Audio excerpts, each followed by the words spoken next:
Hello, welcome to another tonal landscape oil painting demonstration. This is your painter in residence, M. Francis McCarthy, and the painting I'm bringing you today is called Twilight's Edge 5x7. I painted this a couple days ago, and I'm real happy to share it with you today. I'm going to give you some insights into the painting process, hopefully, and how I put this together and what's going on with this painting. So we're working on some MDF primed with two coats of, maybe three coats of house paint, sanded nicely in between to give us a good smooth board. And our underpainting is going to be done with burnt umber. This has been my process for quite a while now. I have experimented with lots of different underpainting approaches, and settled really on the burnt umber mostly because it's quite complementary to the board color.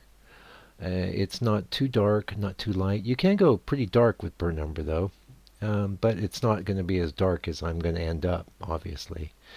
And it dries nice and quick. Now there was a time in the past where I really enjoyed doing my underpaintings with black, which can be a time saver if you think about it, because the shadows are already in place. But black is problematic as far as it doesn't. That actually works fine if you want to do your underpainting with black, but you better just go directly from underpainting into doing the rest of the painting, because if you're going to wait, you need to wait at least a week and a half or two. It's such a slow dryer.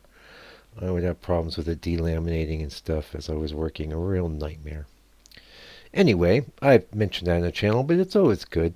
It's always good to, because we're always getting new subscribers here, new members, and I like to clue you into what I'm doing and why. So I have painted variations of the scene many times in the past, and if I was a better host to you, I'd just paste them all in the description there. But uh, this scene is based on a photo I took maybe 10 years ago in my travels, and it was in England, and a place called the High Downs, which always makes me laugh.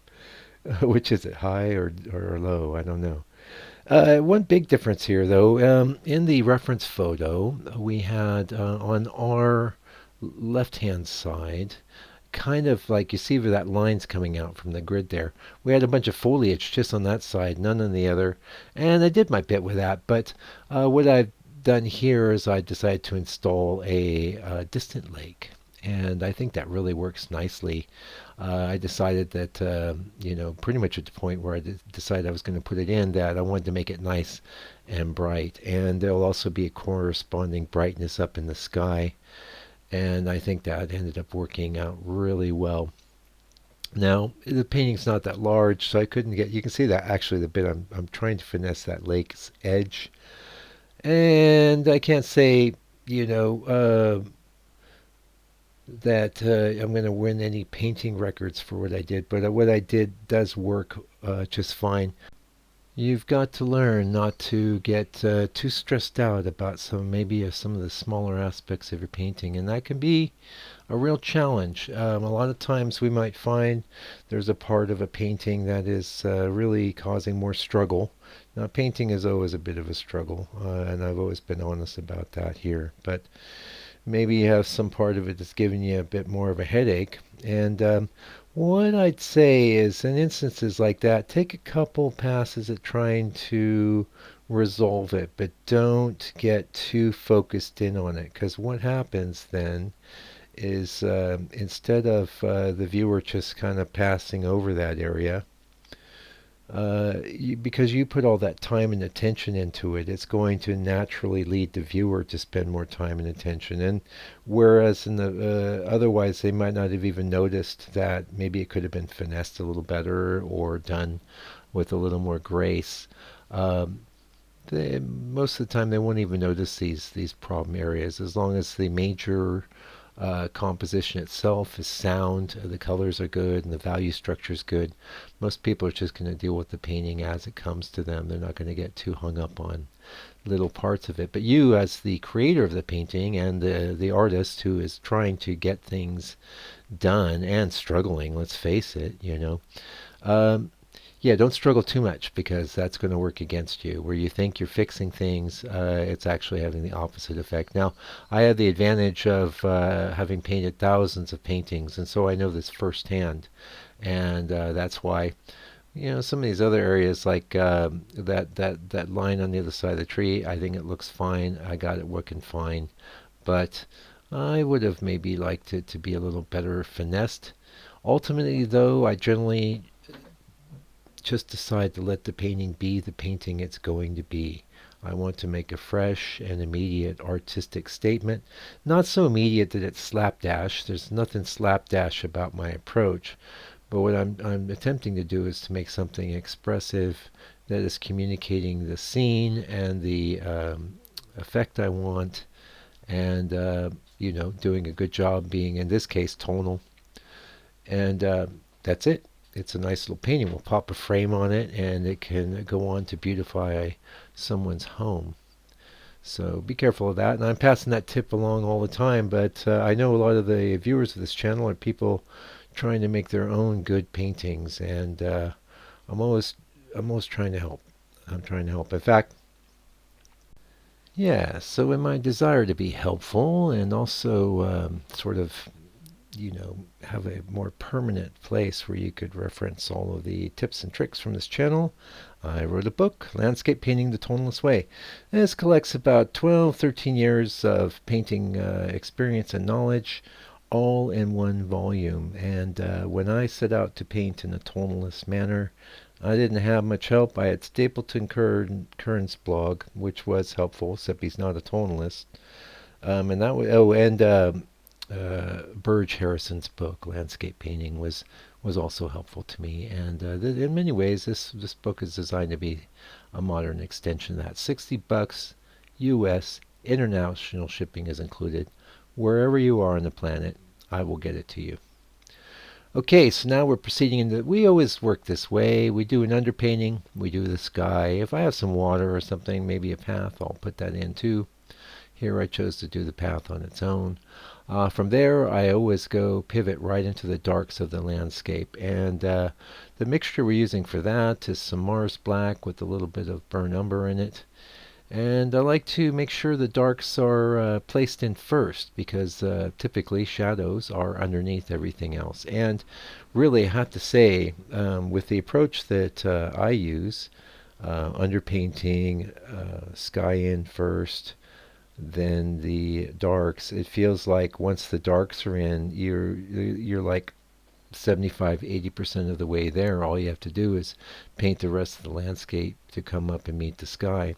And again, I'm really into painting that expressively. I like to work things out, but I don't like to get so in the weeds, and there I say that pretty much in every video, but so by in the weeds I mean you're just focusing on and paying attention to aspects of the landscape. Like, say you want to very carefully delineate every different bunch of foliage that constitutes the tree. Now, I have done that in the past. I have the rigor of knowing how to do that, but that is not what I'm into now. What I'm into now is expressing the shape and form of the tree in a loose manner that is cohesive, has a structure to it. And that structure obviously is really supported by the shadow areas and then middle tones, and then we move up into highlights. It's a logical way to work, and hopefully if you're not working that way, maybe it'll help you to learn that that's probably the best way to go. Another reason for that is you can put some darks on top of your lighter painted areas, but it's hard. The real key to doing that is to have a lot of oil, but then if you leave it like that, you'll get kind of this shiny raised dark area, which works against what you were after, which was shadows, and shadows are behind other things. We all know that.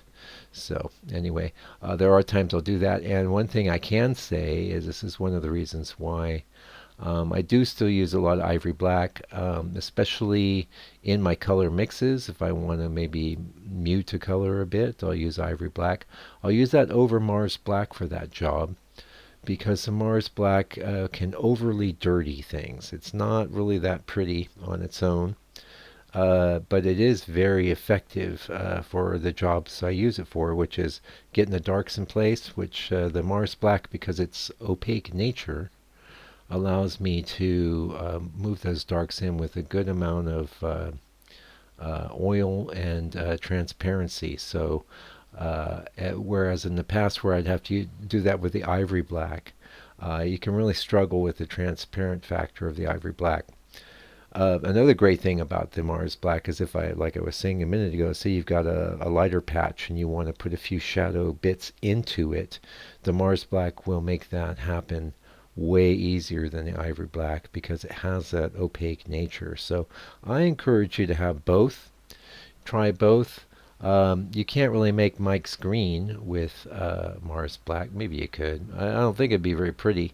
Ivory Black, and I use either a cad yellow hue, which is acrylide yellow. It's PY73, PY74.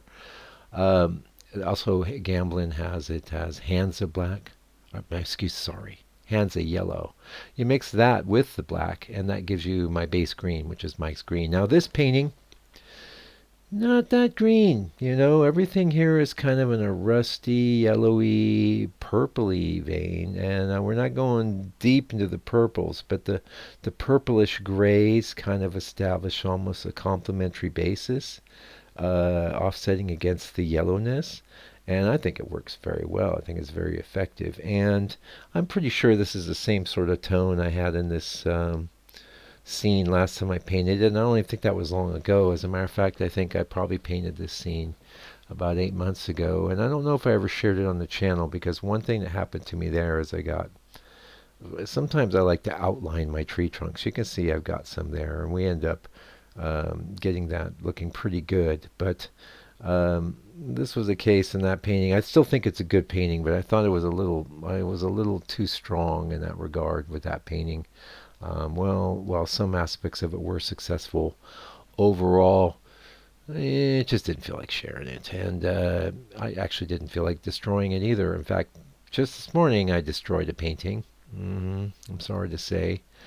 Probably end up destroying about, I don't know, 2 to 3 or 4 paintings every year, and it wasn't the worst thing I ever did. It was a path through kind of a bunch of trees, and the light and the sky, how it was interacting with the trees, was just annoying me. And honestly, the way I look at it, I am working to make beautiful things. I am working with the intention that my paintings will be surviving me. Not all of them, God knows. We could have a fire, but there's enough out in the world that have been sold and gotten into other places that my work's out there. And ideally, it will survive and help add up to at least some people in the future being curious who M. Francis McCarthy was and what he did. And that's called a legacy. And not that I'm overly fixated on this, but I think most artists would like to have some sort of legacy, be remembered. And the best means, of course, to make that happen would be to really do your best to pursue mastery, right?